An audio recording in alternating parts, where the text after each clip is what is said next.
आजकल हर लड़की डायमंड को देखकर बावरी सी हो जाती है। अगर कोई उसे प्रपोज करे तो डायमंड दे, अगर कोई एंगेजमेंट करे तो डायमंड दे, और अगर शादी करे तब भी डायमंड दे। लेकिन अगर मैं आपसे कहूं कि डायमंड ना तो महंगा है ना ही कीमती, तो आपको कैसा लगेगा?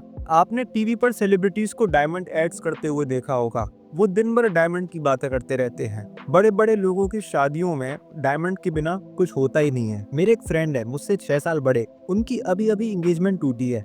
वजह पता है क्या है? क्योंकि उन्होंने अपनी एंगेजमेंट पे लड़की को गोल्ड की रिंग दे दी और उसे चाहिए थी डायमंड की। मतलब सीधा सीधा उसने गरीब कह दिया उन्हें। एक बात बताऊं, किसी को बताओगे तो नहीं? ये डायमंड का ऑब्सेशन ना एक बहुत बड़ा स्कैम है। तो फिर दुनिया इस पर लट्टू क्यों होती है? इसके पीछे की वजह है ये दो इंसान और इनका एक बड़ा षड्यंत्र, जिसने पूरी दुनिया के मर्दों की जेब खाली कर दी और औरतों का दिमाग। ये कहानी है मार्केट मैनिपुलेशन और साइकोलॉजी की, जिसकी मदद से एक पत्थर ट्रिलियन डॉलर इंडस्ट्री बन गया। तो आइए शुरू करते हैं द स्टोरी ऑफ डायमंड। हमारी शुरुआत होती है सन 1867 साउथ अफ्रीका में, जहां एक 15 साल का लड़का ऑरेंज रिवर के किनारे पर अपने दोस्तों के साथ खेल रहा होता है। खेलते खेलते उसका पैर एक पत्थर से टकराता है। जब उसने उस पत्थर को हाथ में लिया तब उसे अपनी आंखों पर विश्वास नहीं हुआ। इरास्मस के हाथ में था साउथ अफ्रीका का पहला डायमंड, यूरेका। उस समय वहां पर भी अंग्रेजों का राज हुआ करता था और अंग्रेजों ने वही किया जिस काम में वो एक्सपर्ट है। उन्होंने डायमंड चुरा लिया और अपने देश को ले गए। अब 2 साल आगे चलते हैं। वहीं ऑरेंज रिवर के किनारे पर एक गडरिया अपनी भेड़ को लेकर जा रहा होता है। अचानक से उसकी भेड़ घास खाते खाते एक चमकते हुए पत्थर से खेलने लग जाती है। जब गडरिया उस चीज को हाथ में लेकर देखता है तब उसे चक्कर आ जाते हैं। उस गडरिया को मिलता है एक 9.5 ग्राम का मोटा सा डायमंड। लेकिन गडरिया स्मार्ट था। उसने इस डायमंड को 500 भेड़, 10 बैल और एक घोड़े के बदले बेच दिया, जिसे बाद में अंग्रेजों ने ले लिया। अब जंगल में मोर नाचा किसने देखा? सबने देखा। ऑरेंज रिवर के पास जो डायमंड्स मिल रहे थे, इसकी खबर पूरी दुनिया में आग की तरह फैल गई और इसी के उपलक्ष्य पर 1871 में शुरू होती है द डायमंड रश।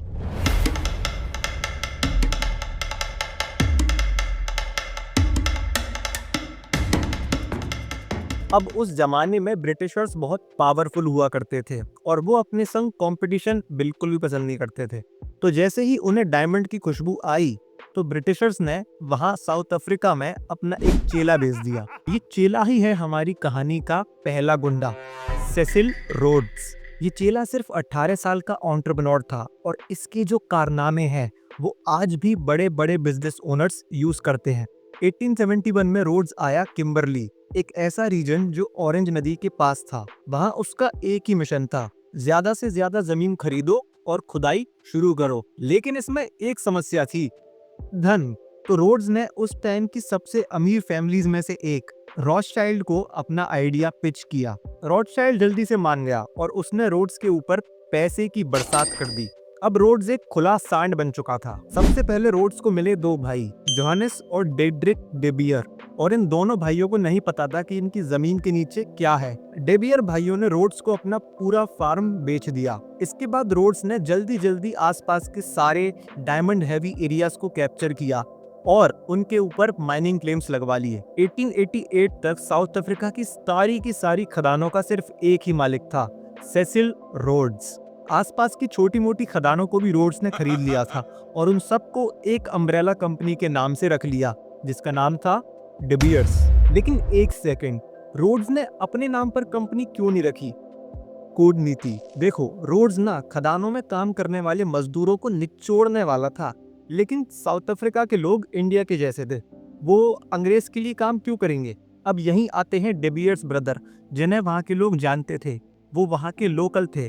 इसी का फायदा उठाते हुए रोड्स ने अपनी कंपनी का नाम रखा डेबियर्स। जमीन खरीद ली, ओके। माइनिंग शुरू हो गई, ओके। लेकिन यहाँ एक बहुत बड़ी समस्या आ गई। माइंस के अंदर से डायमंड्स कुछ ज्यादा ही निकल रहे थे। डायमंड्स की तादाद इतनी ज्यादा थी कि उन्हें रखने के लिए जगह कम पड़ रही थी। अब आपको पता ही होगा कि अगर किसी चीज की सप्लाई ज्यादा हो जाती है तो दुनिया के अंदर उसकी डिमांड कम हो जाती है। रोड्स चाहता था कि लोग डायमंड को एक रेयर स्टोन की तरह देखें, तो इसके लिए उसने एक प्लान इन्वेंट किया। उसने क्या किया कि डायमंड्स की सप्लाई मार्केट में बहुत कम कर दी। अब डायमंड्स माइन में से तो उतने ही निकल रहे थे, लेकिन मार्केट में डायमंड्स कम जा रहे थे, ताकि लोग डायमंड्स को हल्के में ना लें। आजकल मार्केटिंग में ऐसे लोग कहते हैं स्कार्सिटी, आपको पता ही होगा। ये स्ट्रेटजी इतनी काम करी कि वर्ल्ड वॉर 1 के टाइम पर भी De Beers की सेल 5 से 8 मिलियन यूरोस के बीच में थी, जो आज की डेट में 700 मिलियन से 1 बिलियन डॉलर्स के बीच में है। वाओ। साउथ अफ्रीका की 100% खदानें De Beers के हाथ में थीं। दुनिया भर के 90% डायमंड्स De Beers के हाथ में थे।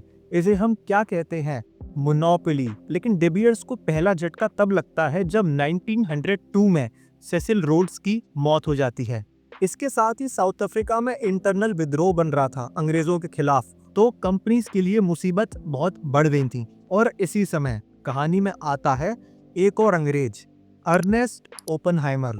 ये उस समय किम्बरली का मेयर था, जहां पर De Beers एस्टेब्लिश थी। उसकी खुद की एक कंपनी थी एंग्लो अमेरिकन, जो De Beers को काफी तगड़ी टक्कर दे रही थी। अर्नेस्ट के पीछे हाथ था उस समय के सबसे अमीर इंसान का, JP मॉर्गन। 1929 में अर्नेस्ट De Beers के मैक्सिमम शेयर्स खरीद लेता है और De Beers का चेयरमैन बन जाता है। और 1955 में फाइनली एंग्लो अमेरिकन, अर्नेस्ट की कंपनी और De Beers रोड्स की कंपनी दोनों मर्ज हो जाती हैं। लेकिन अर्नेस्ट भाई ने थोड़ी दया दिखाई और कंपनी का नाम De Beers ही रखा, क्योंकि मजदूरों को भी निचोड़ना है ना।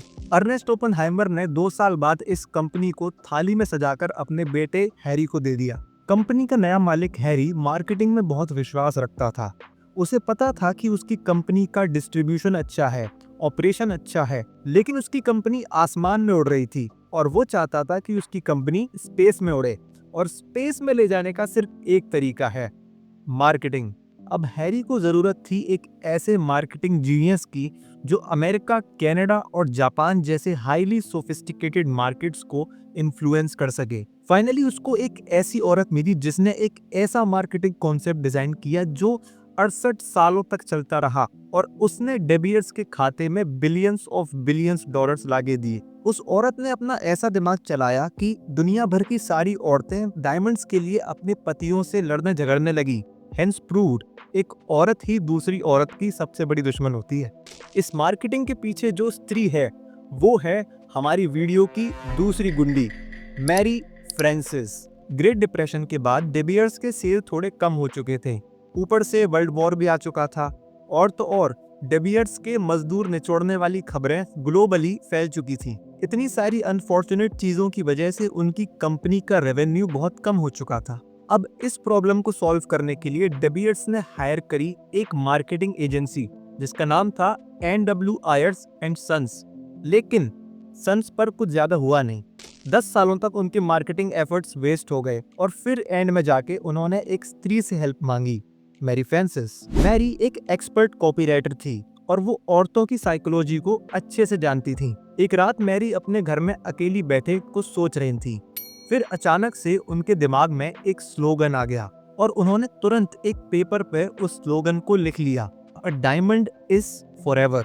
इस स्लोगन ने दुनिया के सबसे सक्सेसफुल मार्केटिंग कैंपेन्स में से एक को जन्म दिया। अब स्लोगन तो बन गया, एड्स कैसे बनेंगे? एड्स बनाने के लिए मैरी ने टारगेट करी अमेरिकन औरतों की इनसिक्योरिटी। मैरी को पता था कि एक एवरेज औरत सेलिब्रिटीज और पॉपुलर औरतों को क्लोजली फॉलो करती है। जो सेलिब्रिटी पहनेगी वो उसे पहनना है, जहाँ सेलिब्रिटी जाएगी वहाँ उसे जाना है। फिर मैरी के कहने पर De Beers ने हॉलीवुड की सेलिब्रिटीज के साथ कोलैबोरेट किया और उनको डायमंड पहना दिए। मैरिलिन मोनरो, जो उस टाइम की बहुत फेमस सेलिब्रिटी थी, वो अपने डायमंड्स को फ्लॉन्ट करती थी और उनके साथ एड शूट होते थे। बात यही नहीं रुकी, De Beers ने कपल्स को भी टारगेट किया। एड्स में पति पत्नी रोमांटिकली एक साथ नाच रहे होते थे और पत्नी की उंगली में डायमंड्स हुआ करता था। अगर पति प्रपोज करता तब वो डायमंड देता, अगर पति एंगेजमेंट करता तब वो डायमंड देता, अगर पति एनिवर्सरी मनाता तब भी डायमंड देता। भाई, पतियों पर इतना प्रेशर बना दिया कि लिटरली एड में लिखा गया कि आपके पति की 2 महीने की सैलरी इस डायमंड में इन्वेस्ट होनी चाहिए। लव और कमिटमेंट जैसे इमोशंस को टारगेट किया गया ताकि ऐसा लगे कि डायमंड एक अटूट प्यार की निशानी है। वैसे डायमंड टूट जाता है। इस मार्केटिंग का इतना असर हुआ कि पूरे अमेरिका की औरतें अपने पतियों के पीछे पड़ गई हाथ धो के। क्यों? उन्हें डायमंड चाहिए था। जहां 1940s में सिर्फ 10% ब्राइड्स को डायमंड रिंग मिलती थी, 1990 आते आते 80% ब्राइड्स के हाथ में हीरा आ गया। वहीं जापान में 1967 में सिर्फ 5% ब्राइड्स के हाथ में हीरा था, लेकिन डेबियर्स की जादुई मार्केटिंग के द्वारा 60% ब्राइड्स डायमंड्स की हकदार बन गईं। It's just amazing. Cecil Rhodes की एंटरप्रेन्योरशिप, ओपनहाइमर्स की लीडरशिप और मैरी फ्रांसिस की कॉपीराइटिंग की हेल्प से डेबियर्स ने 135 सालों तक डायमंड इंडस्ट्री पर हुकूमत करी है और इन सालों में इन्होंने ट्रिलियंस ऑफ डॉलर्स की कमाई करी है। तो प्रेमियों, ये कहानी थी डेबियर्स की। आप इस वीडियो से दो चीजें सीख सकते हैं और अपने बिजनेस और अपनी लाइफ में इंप्लीमेंट कर सकते हैं। बताऊं क्या? आ जाओ। पहला है स्कार्सिटी। इंसान उसी चीज की कदर करता है जो उसके पास कम होती है। डेबियर्स ने डायमंड की सप्लाई बहुत लिमिटेड रखी ताकि लोगों के मन में डायमंड्स की भूख बढ़ती रहे और वो उसे एक रेयर पत्थर समझें, जबकि वो नहीं था। और दूसरी चीज है कॉपीराइटिंग। एक एक्सपर्ट कॉपीराइटर इमोशनल जादूगर होता है। वो ह्यूमन नेचर और साइकोलॉजी में एक्सपर्ट होता है और किसी भी प्रोडक्ट को वायरल कर सकता है सिर्फ शब्दों की मदद से। मैरी फ्रांसिस ने औरतों के इमोशन और मर्दों के लॉजिक को यूज करके डायमंड्स को एक मस्ट हैव चीज बना दिया और आजकल की दुनिया भर की औरतें डायमंड्स के बिना अपनी शादी इमेजिन भी नहीं करती। तो प्रेमी, अपने बिजनेस के लिए एक अच्छा सा कॉपीराइटर हायर करना, ठीक है? अब अगर वीडियो पसंद आई तो लाइक कर देना, अगर मैं पसंद आया तो चैनल को सब्सक्राइब कर लेना, और अगर कुछ भी पसंद नहीं आया तो अपनी दुविधा कमेंट्स में आके व्यक्त कर लेना, ठीक है? बोलो सीताराम। अगली मिलते हैं।